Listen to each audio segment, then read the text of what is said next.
पंडित दीनदयाल उपाध्याय की 104वीं जयंती के मौके पर झारखंड सरकार के पूर्व मंत्री रहे वर्तमान में जमशेदपुर पूर्वी के विधायक सरजू राय सरायकेला पहुंचे, जहां उन्होंने भारतीय जन मोर्चा द्वारा गम्हरिया में आयोजित जयंती समारोह में शिरकत की।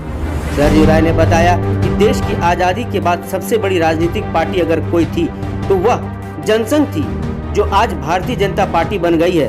उन्होंने बताया कि पंडित दीनदयाल उपाध्याय जनसंघ के संस्थापक सदस्यों में से एक थे। उनके आदर्शों को भारत ने मान लिया है और यही कारण है कि आज भारतीय जनता पार्टी के कार्यकर्ता ही देश के प्रधानमंत्री हैं और कई राज्यों में भाजपा की सरकारें भी है। लेकिन पंडित दीनदयाल उपाध्याय जैसे चाल चरित्र और चेहरे के लोगों को राजनीति में लाना चाहते थे, वो आज नहीं है। उन्होंने बताया कि पंडित दीनदयाल उपाध्याय का सपना अभी भी अधूरा ही है।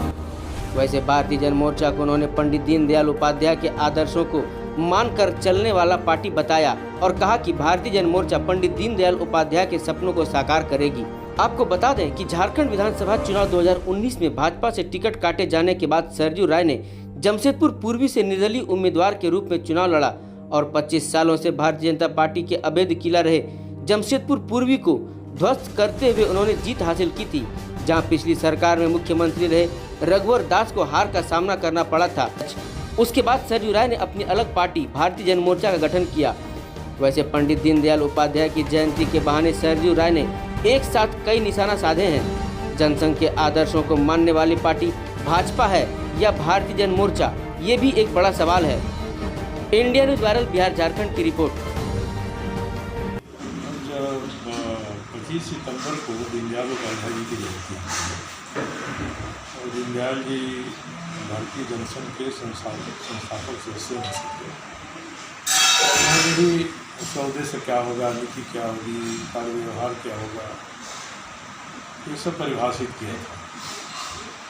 आज़ादी के बाद बनने वाला ये सबसे पहला राजनीतिक दल था, जिसमें कहा गया था कि आज़ादी की लड़ाई सबों ने मिलकर लड़ी और देश आज़ाद हो जाने के बाद विकास की दिशा क्या होगी, किस आधार पर चलेगी, ये तय करने के लिए अब नए परिवेश में सोच करके दल बनाना चाहिए। उन्होंने जनसंघ बनाया था।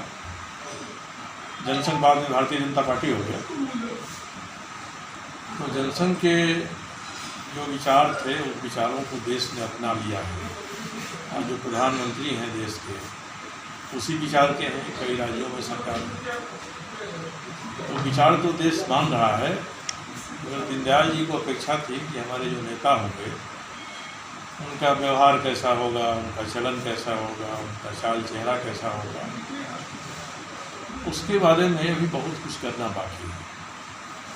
तो हम लोगों ने एक नया दल बनाया है दीनदयाल जी के आदर्शों सिद्धांतों पर चलने वाला, और वह केवल विचार और सिद्धांत नहीं बल्कि व्यवहार में भी उनकी बातों को अपनाएगा। इसलिए आज हम लोग दीनदयाल जी की जयंती हर जगह जहाँ भी हमारे कार्यकर्ता साथी हैं वहाँ हम लोग मना रहे हैं।